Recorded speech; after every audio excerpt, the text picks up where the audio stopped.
Welcome back to the Deep Dive. Today we are tackling a really fascinating story. It's one of extreme ambition, serious operational peril, and an asset that could, frankly, change the game. We're talking about McEwen Inc., ticker MUX. And we're wrestling with what we're calling the alchemist's dilemma. It's the perfect way to frame it. I mean, the macro environment is already giving us fireworks. As of today, late 2025, gold hasn't just touched $3,300 an ounce. It's shattered that ceiling. Right. And that's creating a huge flood of capital into the entire sector. And at the exact same time, you have this global race for electrification. We're talking EVs, massive grid modernization, just the sheer scale of the energy transition. And that's creating a structural, really a generational deficit in copper supply. So investors, they're scrambling. They're looking for the next big winner, the ultimate leverage play on both of these super cycles. And MUX is positioned right at the nexus of that opportunity. The company is led by an industry legend, Rob McEwen, the man who built Gold Corp from, well, pennies into a giant. But here's the dilemma. This is the operational reality that just puts a chill on the whole bull case. MUX is struggling. It is burdened by some of the highest operating costs in the entire sector. To put a number on that for you, their all-in sustaining costs, the AISC, are projected to be between $2,356 and $2,456 an ounce for 2025. In the gold mining world, that is living right on the edge. There's almost no safety buffer at all. None. So the core question we have to answer in this deep dive is really sharp. Can this owner-operator, can Rob McEwen successfully navigate this high-cost reality, manage this painful operational cash burn long enough to pull off the transition? It's a massive pivot. They have to shift from being a struggling mid-tier gold miner into a globally significant copper producer. And that all depends on bringing the massive Los Azules project to life. It's a high-stakes scenario. They have to reach that copper treasure before the high costs capsize the entire ship. And just for context, we are analyzing MUX as of December 9th, 2025. The share price is floating around $18.77, which gives it a market cap of about 1.02 billion USD. So to unpack all of this, our deep dive is structured into 7 distinct chapters. We're going to give you the complete picture, the investment thesis, the management, and of course, the full scope of the immense risk profile. Let's get into it. Part 1, Chapters 1 to 3, Business, Management, and Financials. Chapter 1, Business Understanding. Okay, so the first framework you really need to establish for MUX is its business model. It's unique. They're a hybrid producer and developer. Right, so they're not just a mature company trying to maximize yield. No, and they're not a pure play exploration junior that's just burning cash waiting for a big discovery. They're trying to be both at the same time. So they're basically operating as an internally funded development vehicle. The current producing assets, their gold mines, are acting as an in-house funding mechanism. Exactly. Every dollar that's generated is being channeled into future exploration and, of course, the development of Los Azules. And that immediately signals something critical for you as an investor. This company is prioritizing massive future growth over any kind of immediate shareholder return, like, say, a dividend. Forget dividends for now. So let's look at the present, the gold portfolio that generates their current revenue. They're guiding for, well, a pretty modest production of 112,000 to 123,000 gold equivalent ounces, or GEOs, for the full year 2025. And that's spread across 3 very different operations. The core asset is the Fox Complex in Ontario, Canada. It's 100% owned. This has been their flagship, relying mostly on the Froome underground mine. But, and this is key, management is orchestrating this critical transition over to the Stock West project. And this isn't just, maintenance. It's a necessary strategic pivot. It's designed to extend the mine life beyond just the next couple of years, and crucially, to try and improve those severely compressed margins by going after higher grade ore. Okay, so that's asset 1. What's number 2? Second, you've got the Gold Bar mine in Nevada, USA, also 100% owned. It's an open pit heap leach operation in a very reputable mining jurisdiction. But this mine has been a headache for them, hasn't it? A huge source of turbulence. Volatility from carbonaceous ore issues, which complicates recovery, and then these frustrating permitting delays that have just hammered their output. So they're constantly pouring money into Gold Bar just to try and stabilize it. Right. They're trying to get its output predictable past all these operational challenges. And the third piece of this gold puzzle. That's the San José Mine in Argentina. This one is a 49% joint venture, and it's operated by Hochschild Mining. It provides some necessary ounces, but it adds that layer of unpredictable jurisdictional risk. Completely. The cash flow from this mine has been super inconsistent because Argentina's complex currency controls make repatriating dividends sporadic and, frankly, very difficult. It traps value inside the country. Okay, so if the gold portfolio is the cash engine, or maybe the sputtering cash engine, Yeah, right. then the future is all about the copper cathode. The development focus is squarely on the Los Azules project, which is housed within the McEwen Copper subsidiary. MUX holds a pretty significant 46.4% stake in that. And what's fascinating here is their choice of end product. They're planning to produce high-purity copper cathodes using a technology called solvent extraction and electrowinning, or SXEW. And that choice is critical. It's not just a technical detail. It fundamentally changes their position in the supply chain compared to a lot of competitors. It does. Many competitors have to rely on external smelters. By producing a finished cathode, MUX is bypassing foreign smelters entirely. This product is directly sellable to industrial end users. It commands a premium because of guaranteed purity, ease of use, and this is huge today, supply chain security. In an era where supply lines are basically political weapons, this is a distinct competitive advantage. A big one. This all leads to the company's striking market position, this dichotomy. Yeah, on the production side, with, let's call it 120,000 GEOs, they are firmly in that mid-tier category. A segment that can be pretty perilous. Very unforgiving. But then you look at their development profile, and the scale is just monumental. It's completely out of sync. Yeah. MUX is a junior producer that happens to hold a major asset portfolio. And that's not an exaggeration. Los Azules is officially ranked as the 8th largest undeveloped copper deposit in the entire world. The sheer size of that asset is completely disproportionate to MUX's current $1 billion market cap, which is why the market is having such a hard time trying to value the stock properly. So what does it all mean? The value proposition hinges on this sum of the parts thesis. It's a belief that the market is just applying way too big of a discount to that copper asset. And the leverage comes from two simultaneous forces. First is a leverage to precious metals. Because of that high AISC, MUX acts as a highly leveraged instrument on the gold price. Let's walk through that.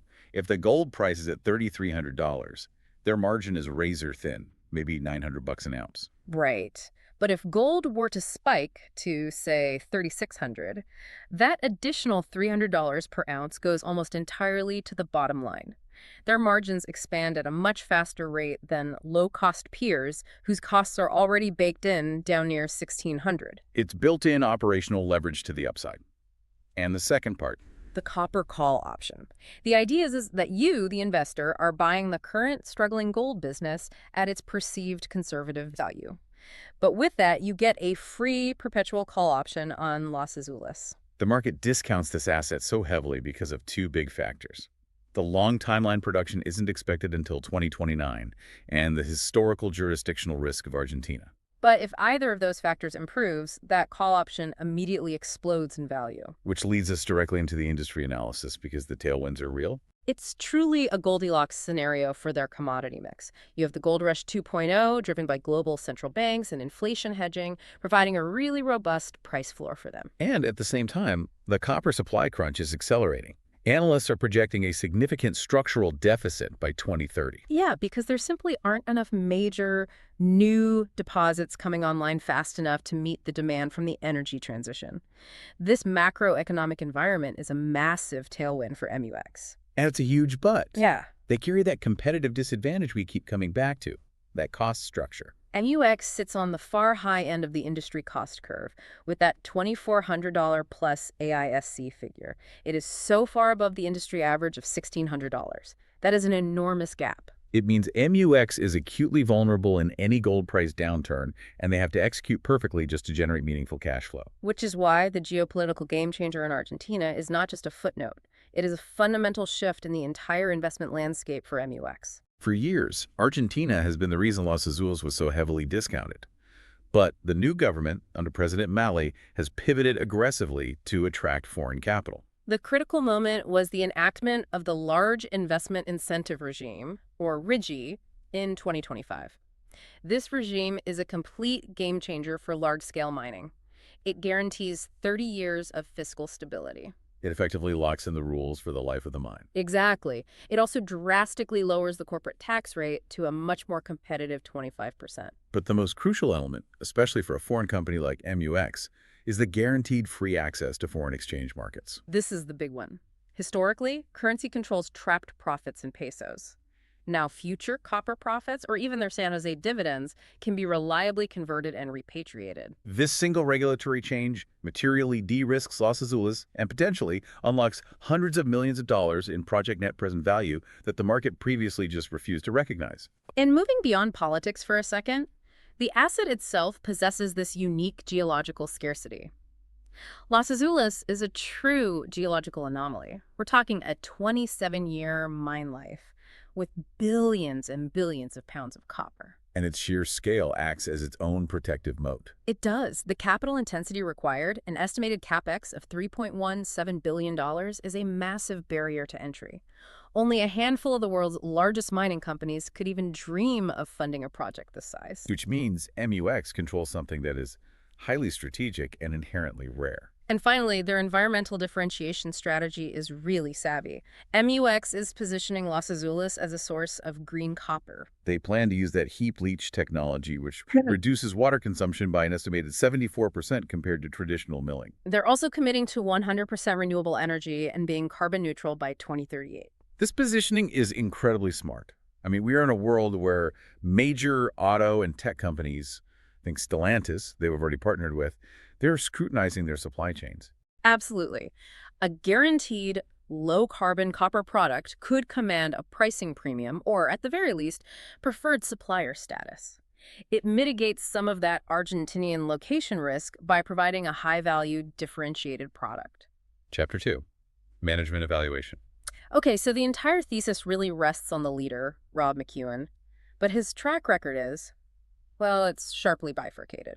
On one hand, you have his tenure at Goldcorp, which established him as a true visionary. Right. He famously open-sourced geological data, challenging the world to find deposits, which totally revolutionized exploration. But on the other hand, his history at MUX has been significantly rockier. Frequent production misses, over-optimistic guidance. And those operational cliffs, like the issues at Gold Bar, have been a persistent drag on the stock price and, investor confidence. So the vision has been incredible, but the operational execution has often been lacking. To put it mildly, however, you have to give credit to the crisis response and the tenacity of the team. When the Black Fox mine was depleting faster than they expected, they didn't fold. No, they pivoted aggressively to the Froome deposit to bridge that production gap. And they have relentlessly advanced this multi-billion-dollar copper asset, even while dealing with the high inflationary pressures that were plaguing the San Jose joint venture. Their strategy seems to be drill your way out of trouble. That's it. And the high-grade gold discovery they announced in December 2025 at Froome, we're talking intercepts of 23.5 grams per ton over almost 4 meters. That demonstrates that commitment. And that high-grade strike was important. It reassured the market that the gold operations have more life and more potential than people were pricing in, which helps calm those fears of an immediate cliff. McEwen's transparency and candor are also hallmarks of his style. This is not a guy who hides behind PR spin. Not at all. He openly calls out operational execution as unacceptable on earnings calls. He talks plainly about the painful share dilution that's required to fund their massive projects. And that level of honesty, even when he's discussing setbacks, it fosters a rare kind of connection with investors. So their capital allocation strategy is, well, it's aggressively focused on a build phase. It's a clear growth mandate. Absolutely. They're reinvesting virtually all the cash flow from the Fox complex right back into exploration and development. And they're committed to expanding the mine life at Gold Bar past 2029. So they're sacrificing any short-term profitability for massive long-term scale. And this growth focus is confirmed by their recent M&A activity. The October 2025 acquisition of Canadian Gold Corp for the Tartan Lake Gold Mine, that was strategic. It's all about securing the pipeline they need to hit that ambitious goal of 300,000 GEOs by 2030. Management's thesis is simple. The high-cost structure they're suffering from can only be truly solved by achieving massive economies of scale and volume growth. Given that strategy, it's no surprise that shareholder returns are non-existent. Right. MUX pays no dividend. There's no share buyback program. The share count has expanded, which is the necessary cost of funding this ambitious growth phase. The long-term objective, he says, is a return to a Goldcorp-style dividend, but that's a long way off. It's contingent on achieving sustainable profitability and stabilizing their production. And let's address the return on invested capital, or ROIC, challenge. This is the financial weak spot right now. It looks terrible. Because of the high operating costs and the massive amount of dormant capital that's tied up in that $3.17 billion Los Azules project. Which currently generates zero return. The ROIC metrics are often negative or near zero. But the investment thesis relies on a fundamental future change. Once Los Azules comes online and that massive invested capital starts generating cash flow, the ROIC metrics are mathematically guaranteed to re-rate significantly. It's a key part of the wait-and-see scenario. Which brings us to the ultimate metric of alignment, insider ownership. This is the ultimate skin in the game. Rob McEwen owns roughly 17% of MUX. He takes a symbolic $1 salary and, most significantly, has personally invested over $220 million of his own wealth into this copper asset. That creates a powerful, you could call it a Buffett-esque safety net for outside investors. Every major decision, whether it's the difficult choice of dilution or the aggressive capital spending, is made from the perspective of an owner who stands to lose the most if the company fails. And that alignment is a primary reason why so many institutional investors are willing to stomach the execution risk. Now, before we jump into the detailed financials, which are, frankly, full of contradictions, That's a good way to put it. we need to briefly acknowledge the support that makes these deep dives possible. This operational intensity just begs the question of financial sustainability. Like and subscribe to Stock Analytics AI. And remember, for $4.99 a month, get 500+ deep dive videos on all S&P 500 stocks, with NASDAQ 100 coming next, plus members-only requested deep dives. Okay, let's unpack this financial picture because it reveals exactly why the stock trades where it does. Chapter 3, Financial Health. We have to begin with the valuation disconnect, which is it's stark. The company's current market cap sits at $1.02 billion. Now, contrast that with the estimated after-tax net present value, or NPV, using an 8% discount rate of the Los Azules project alone. Which is calculated at $2.9 billion. The market is clearly applying a crushing discount to MUX. It's pricing in massive execution risk, project timeline risk, and that historically high jurisdictional risk. Right. The gold assets are barely valued above their operational cost, and the copper asset is valued at a tiny fraction of its inherent worth. Looking at revenue, you can see the company is battling these operational headwinds. Revenue peaked at about $174.5 million in 2024, but it softened a little in the trailing 12 months of 2025, down to about $166.5 million. And that softness is directly tied to the execution failures we talked about. Production volumes dropped by a sharp 33% in Q3 2025. And that lost volume completely offset the immense benefit the company should have received from realizing a record-high gold price of $3,477 an ounce during that quarter. So they're generating phenomenal sales revenue per ounce, but the high costs and low volumes mean they're basically sprinting just to tread water. That operational failure translated immediately into severe profit margin compression. In Q3 2025, gross profit just collapsed to $7.8 million, down from $13.8 million the prior year. That is the clearest evidence of operational inefficiency you will ever see. Their costs are outpacing the incremental increase they're capturing from the super high realized gold price. So overall, the company remains unprofitable on a GAAP basis. They posted a trailing 12-month net income loss of $11.92 million. However, and this is an important point, the net loss is significantly narrowing.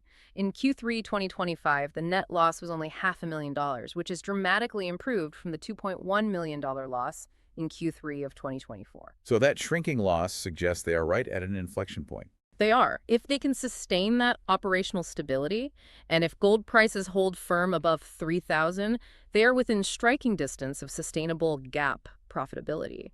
And that would fundamentally change the market's perception. But the free cash flow, or FCF, trend is still a significant warning sign. FCF has been persistently negative. It was minus $11.8 million in 2024, for example. The cash burn is decreasing, but it is ongoing. And this just reinforces the core message. Right now, you are funding a construction and development project. You are not buying a self-sustaining cash cow. Yet, despite that cash burn, they maintain financial stability through disciplined, low leverage. Yes, the balance sheet is surprisingly robust, and that's thanks to a preference for using equity over a high debt to fund development. Their debt-to-equity ratio is at a healthy 25.8%. So that's $126 million in total debt against $488 million in equity. And that low leverage is a massive strategic advantage. It gives them the financial flexibility and the room to take on the inevitable significant project-level debt that will be required for Los Azules. Without immediately compromising the stability of the existing gold business. Exactly. And they also maintain healthy liquidity, with over $100 million in working capital at the San José Mine alone. Okay, let's turn to valuation metrics. The negative earnings make the PE ratio, Useless. Meaningless. But the price to sales, the PS ratio, that tells the true story of market sentiment. MUX trades at 5.9 times PS. The peer average for mid-tier miners is 14.6. That is a devastating insight for management. The market is not just discounting their stock. It is explicitly telling MUX that it views nearly 60% of their top-line revenue as being wasted or lost due to poor cost control and execution risk. The market knows those sales translate into very little profit. If management can prove they can lower the AISC or hit high production guidance, that PS multiple should re-rate sharply upward and instantly unlock value. This deep discount forces us to use the sum of the parts approach for intrinsic valuation, using a highly conservative discounted cash flow, or DCF. And we have to separate the gold assets, which carry that high cost and immediate risk, from the copper asset, which carries development and jurisdictional risk. Let's break down the inputs, because this is where the precision really matters. For the gold asset value, we're assuming a highly conservative scenario. We use 120,000 GEOs per year and apply a stable margin of $900 an ounce. That's based on the $3,300 gold price minus the $2,400 AISC. And crucially, we apply a very cautious 5-year mine life assumption. And that 5-year assumption is vital. We have to justify it. We're using it not because we believe the mines will definitely close in 5 years, but because it mathematically reflects the extreme execution risk that's inherent in MUX's operational history. So it's a mathematical penalty for their past performance. Exactly. And that gives us a conservative gold asset value of approximately $432 million. Okay, now for the copper asset value. Los Azules has that massive NPV of $2.9 billion. MUX's 46.4% attributable stake is about $1.34 billion. Right. But since it's a pre-construction developer asset, the market always discounts this figure.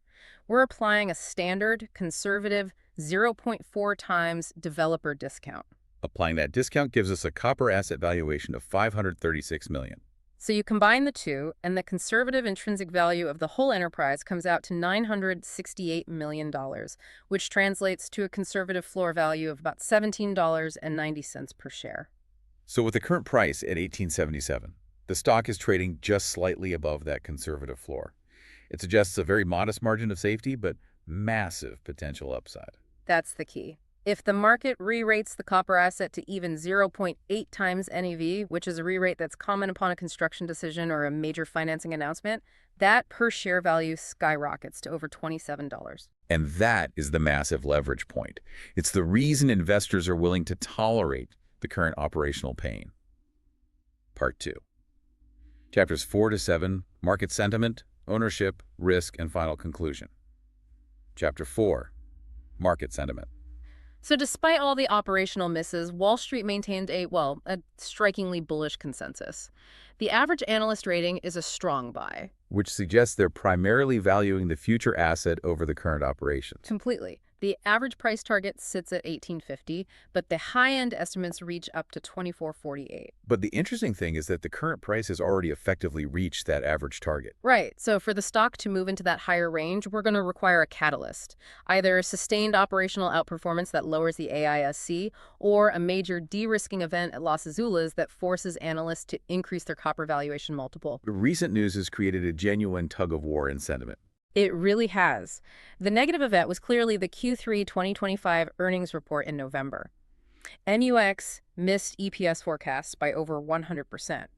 They reported a loss of a penny against a forecast profit of 25 cents. And that result aggressively fueled the bear case, about poor execution. But the positive counter came swiftly in December with those high-grade drilling results at the Froome mine, the intercepts of 23.5 grams per ton gold. That news was crucial because it reassured the market about the near-term longevity of the gold portfolio.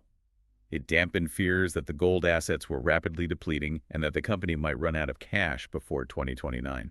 So the broader media narrative is now shifting from skepticism to what you might call cautious optimism. Industry journals are talking about MUX less as a volatile mid-tier gold miner and more as a copper play in waiting. Exactly.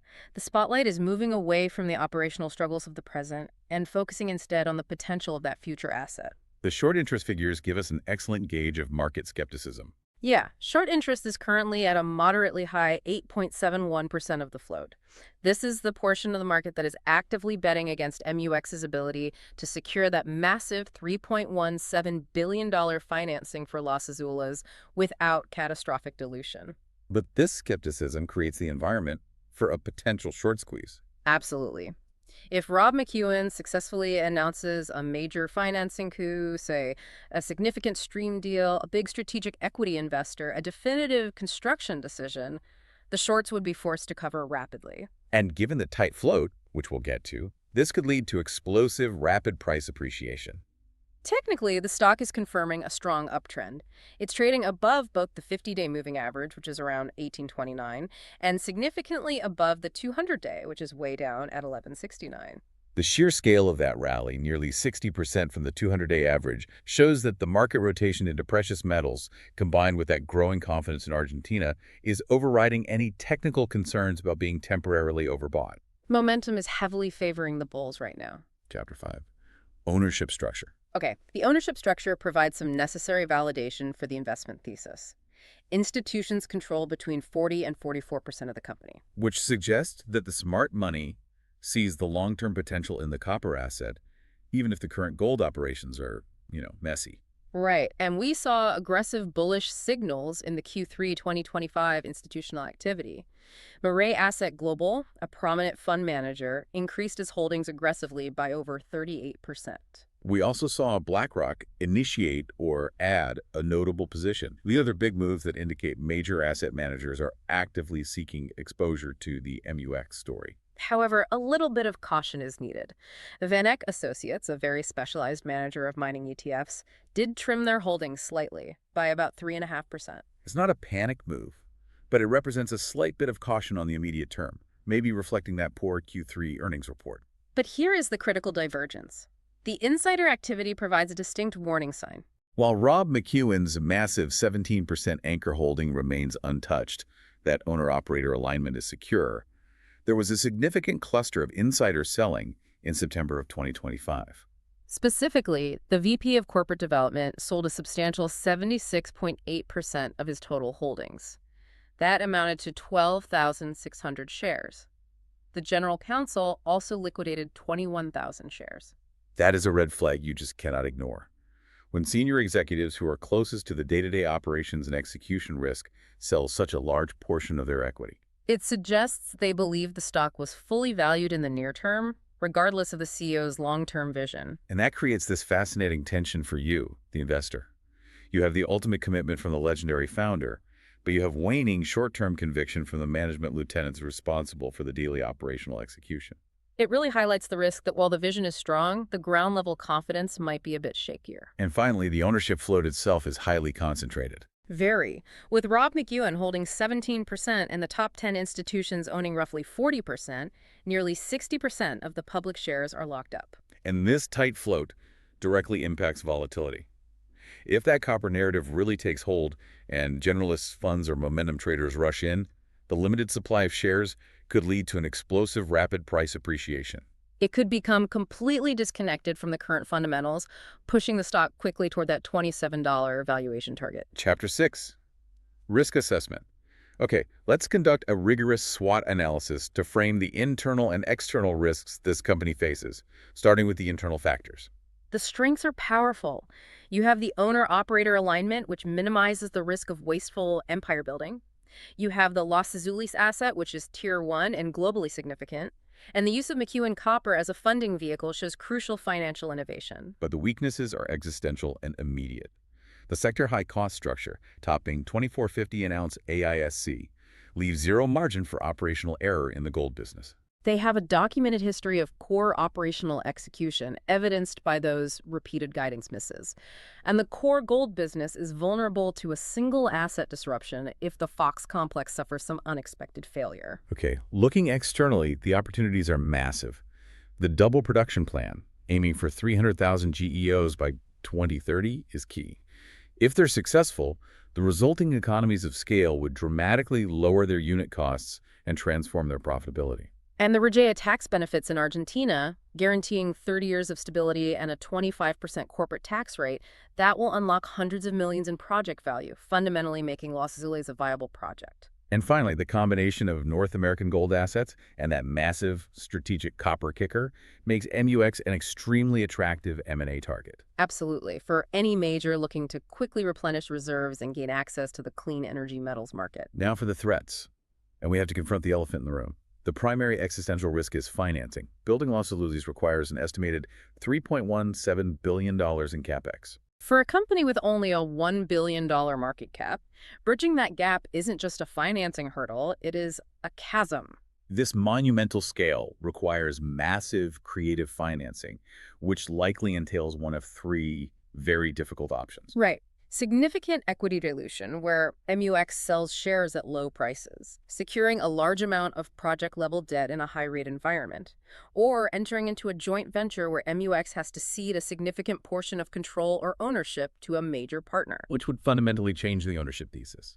They also face chronic macro threats. The entire mining sector is battling inflation in labor and consumables, but MUX is particularly exposed to the virulent inflation in Argentina. It makes cost estimation for Los Azules extremely complicated and prone to overruns. And high global interest rates just compound this, increasing the cost of any project debt and mathematically lowering the net present value of a long-duration project. We also have to touch on the specific geopolitical nuance of the 2025 U.S. tariffs. The aggressive policies on steel and aluminum imports are a direct headwind. They raise the capital cost of the structural steel and equipment needed to build a mine the size of Los Azules. However, they did dodge a critical bullet. The executive order specifically exempted gold bullion imports from new tariffs. And that protection is key. It ensures that MUX's core top-line revenue stream from its gold production remains untouched by the trade war, preserving its ability to generate the necessary, albeit small, cash flow to fund continued exploration. Chapter 7.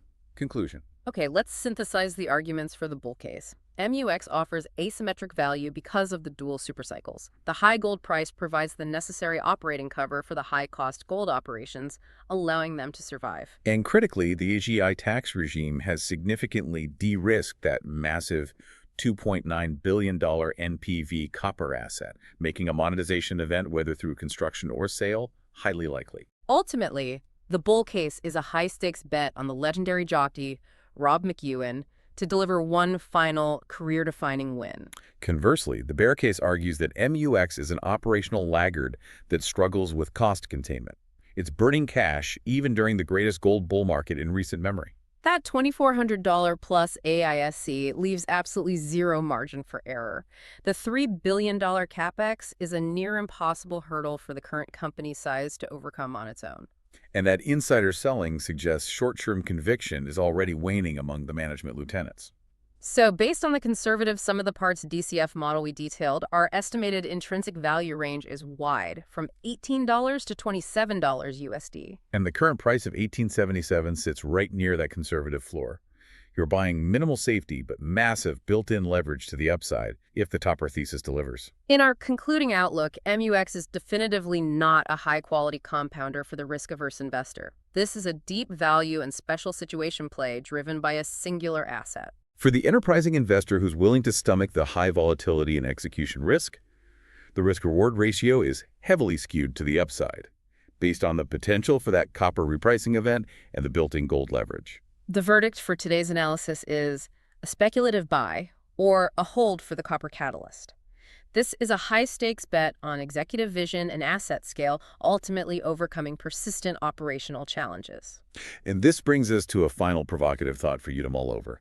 We focused a lot on Rob McEwen's dedication to the owner-operator thesis, backed by his massive 17% stake. But given the sheer scale of that $3.17 billion financing requirement, how long can he afford to maintain that identity?